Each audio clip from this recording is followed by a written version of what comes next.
کیا کہوں گا میں، مجھے تو ہی بتا۔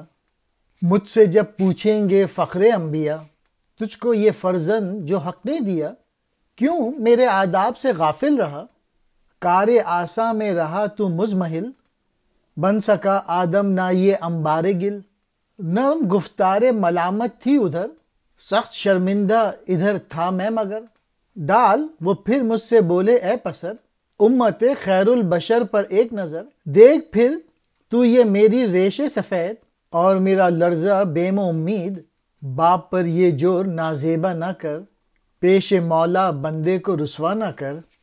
تو کہ شاخ مصطفیٰ کا غنچہ ہے، پھول بن جانے سے کیوں وارستہ ہے؟ رنگ و بو کے ساتھ تجھ کو چاہیے، خلق ان کے خلق سے حاصل کرے۔ مرشد رومی کا یہ ارشاد ہے، جن کے قطرے میں سمندر شاد ہے۔ دامن ختم الرسل مت چھوڑنا، منہ اگر موڑے تو خود سے موڑنا۔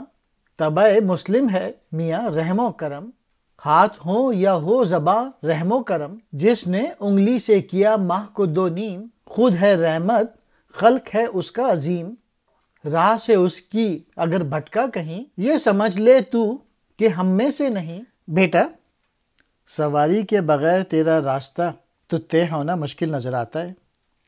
میں پوچھتا ہوں کہ جب رسول اللہ مجھ سے فرمائیں گے خدا نے ایک مسلمان نوجوان کو تیرے سپرد کیا، اسے صحیح تعلیم و تربیت دے، لیکن اس نوجوان نے میری ادب گاہ سے تو کوئی سبق حاصل نہ کیا، حضور صلی اللہ علیہ وآلہ وسلم فرمائیں گے کہ تو اس آسان کام کو بھی پورا نہ کر سکا، یعنی مٹی کے انبار کو آدمی نہ بنا سکا۔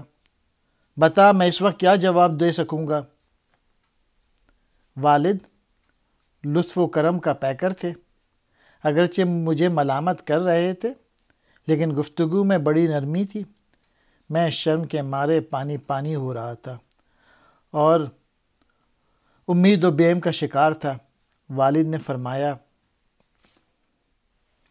بیٹے تو ذرا سوچ اور حضور اکرم کی امت کی اس محفل کو ذہن میں لا، وہ منظر ذرا آنکھوں کے سامنے لا، پھر میری سفید داڑھی دیکھ اور یہ سوچ کہ امید اور خوف کے لرزے سے میری حالت کیا ہوگی۔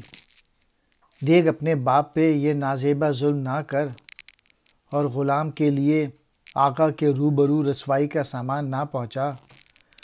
تو رسول اللہ صلی اللہ علیہ وآلہ وسلم کی شاخ کا غنچہ ہے، حضور صلی اللہ علیہ وآلہ وسلم ہی کی نسیم بہار سے شگفتہ ہو کر پھول بن جا۔ تجھے حضور صلی اللہ علیہ وآلہ وسلم ہی کی نسیم بہار سے رنگ و بو حاصل کرنا چاہیے، یعنی حضور صلی اللہ علیہ وآلہ وسلم ہی کے خلق عظیم سے حصہ لینا لازم ہے۔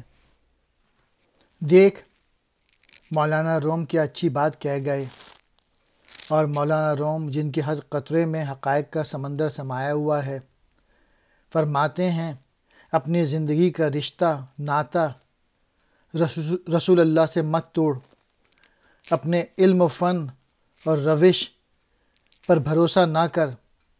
مسلمان کی فطرت سر سے پاؤں تک شفقت ہے، اس دنیا میں اس کا ہاتھ اور اس کی زبان رحمت کا پیغام ہے۔ وہ پاک ذات جس کی انگلی کے اشارے سے چاند دو ٹکڑے ہو گیا، کیا یہ معلوم نہیں وہ سب کے لیے رحمت تھے، اور ان کا لقب ہی رحمت العالمین تھا۔ پھر ان کے اخلاق سب سے اعلیٰ تھے، اور خود قرآن مجید نے کہا، اگر تو حضور کے مقام سے دور رہا تو جان لے کہ تو پھر ہماری جماعت میں سے نہ ہوگا۔ انبار گل مٹی کا ڈھیر، نرم گفتار نرمی سے بات کرنے والا۔ بیم کہتے ہیں خوف کو، ڈر کو۔ خیر البشر انسانوں میں سب سے افضل۔ جور نازیبا نامناسب ظلم، پیش مولا یعنی حضور کے سامنے۔ مرشد رومی مولانا جلال الدین رومی، جنہیں علامہ اپنا مرشد کہتے ہیں۔ ماہ کو دو نیم،